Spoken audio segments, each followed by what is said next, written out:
Le vendredi, jour de tempête, j'allais me rafraîchir la tête. Hors d'Italie au terminus, où s'arrêtaient les autobus. Un instant je suivais des yeux ces autobus de grande banlieue. Là le 285 pour Savigny depuis le Zinc, pour Savigny depuis le Zinc. Le 297 pour Longjumeau, si sur l'Yvette. Le champion du diable Vauvert au milieu des haricots verts. Depuis la porte d'Orléans, il passait d'abord à Champlan. Je pariais sur ce grand cheval aux portes de la capitale, aux portes de la capitale. 171 ponts de Sèvres, comme un refrain au bord des lèvres. C'était une ligne à ma taille qui s'en allait jusqu'à Versailles.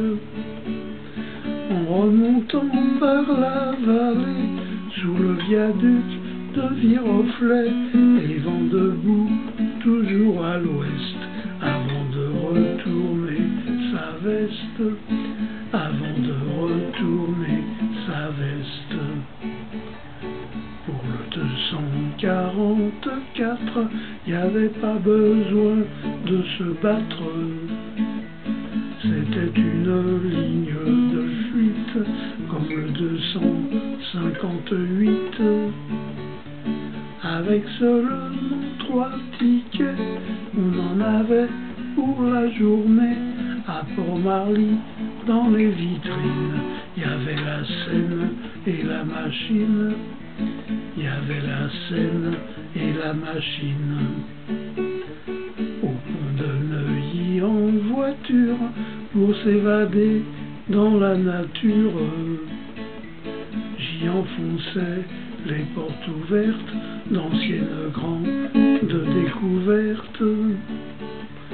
Car représenter sont inaptes les plus modernes de nos cartes, de Bougival à Saint-Germain, là où s'arrêtait le chemin, là où s'arrêtait le chemin.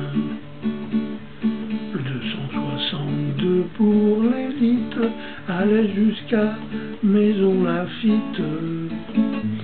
On y avait planté son arrêt à 4 pas de la forêt.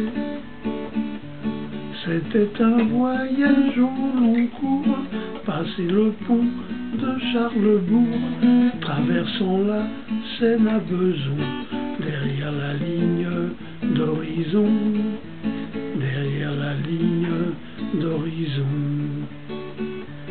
J'appareillais, moi, petit mousse, par le 272, qui s'en allait pour prendre l'air après la Garenne et Nanterre. Cité des Indes à Sartrouville, là ça valait bien l'Amérique, tout en ouvrant loin dans ma tête un nouveau passage au nord-ouest, un nouveau passage au nord-ouest. C'était devenu comme un rite d'aller aux lointaines limites. Et juste en fermant les paupières, de franchir là-bas les frontières, d'où l'on ne voyait plus Paris, noyé sous les intempéries, dans les steppes au bord de l'Essonne, où il ne montait plus personne, où il ne montait plus personne. Je n'avais pas laissé en plan les voyages de Magellan,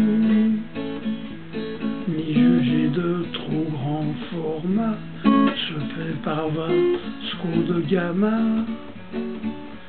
Et quand je trouvais ça trop long, je songeais à Christophe Colomb, devant changer à République, pour aller quartier d'Amérique, pour aller quartier d'Amérique.